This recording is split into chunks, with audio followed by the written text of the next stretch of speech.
Bonjour Lionel Thévenin. Bonjour. Vous êtes expert en délivrabilité chez Vente Privée, un leader mondial de vente événementielle sur le web. Vous avez gagné la confiance de plusieurs millions de membres. Aujourd'hui, quels sont vos enjeux en matière de délivrabilité? Alors, comme vous le savez, Vente Privée envoie beaucoup d'emails. L'année dernière, on a envoyé plus de 4 milliards d'emails avec un taux de délivrabilité de 99,5%.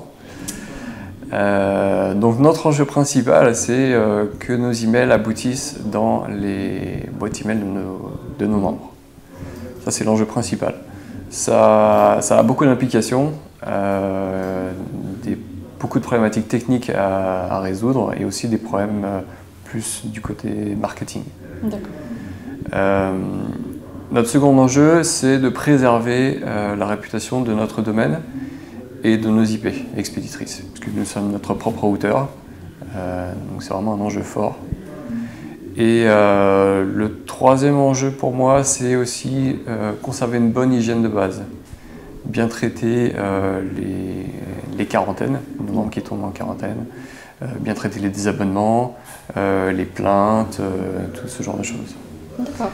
Et ensuite, il y a des enjeux qui sont beaucoup plus des enjeux marketing, mais qui ont un impact direct sur la délivrabilité. C'est la gestion de la pression commerciale. Et puis, la performance des campagnes, qu'il faut optimiser au jour le jour. Ok. Voilà. Donc, effectivement, optimiser la délivrabilité, c'est une préoccupation quotidienne. À quoi prêtez-vous une particulière attention ?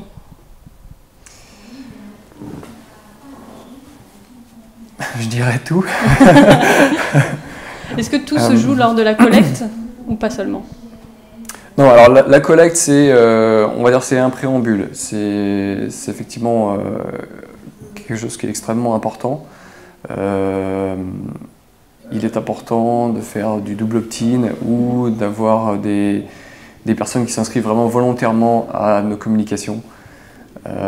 Tout ce qui est jeu concours pour abonner les gens, ça a des résultats qui ne sont pas forcément très pertinents. Tout ce qui est location de base de données, c'est pareil. C'est dangereux. Parce qu'on peut récupérer des mauvaises adresses, des spam traps, qui peut ensuite affecter de manière presque irréversible notre domaine ou nos IP. Donc ça, c'est ce qui concerne la collecte. Et ensuite, faut vraiment porter un point d'attention à tout ce qui est gestion des quarantaines. Qui c'est que je mets en quarantaine? Pourquoi? Est-ce qu'au bout d'un moment, je le sors de la quarantaine? Il faut mesurer les impacts. La gestion des plaintes. Quelqu'un qui considère nos emails comme du spam, c'est quelqu'un qui est réfractaire à nos communications. Il faut le désabonner.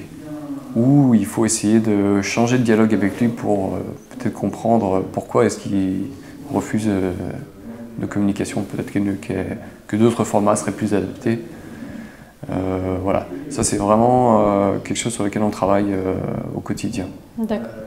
Et dernière question, quels indicateurs suivez-vous pour piloter justement la délivrabilité? Alors, nos indicateurs, il y en a beaucoup. Du point de vue marketing, c'est assez classique, c'est ouverture, clic et taux de désabonnement. C'est là-dessus qu'ils se basent pour gérer notamment la pression commerciale. Plus on envoie d'emails, plus on sature nos membres et donc plus le taux de désabonnement augmente. On l'a constaté. C'est pour ça que de plus en plus on fait des envois ciblés, soit personnalisés par thématique, thématique vin, thématique voyage et autres, soit des offres géolocalisées, notamment pour tout ce qui est vente de billetterie, spectacle.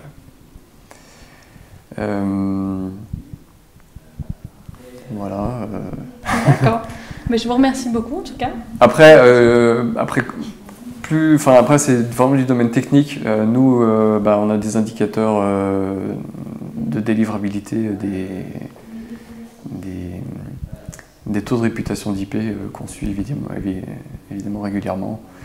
On suit très fortement le taux de mise en quarantaine et puis le taux de plainte. D'accord. Voilà. Ok. Merci beaucoup Lionel. Merci à vous.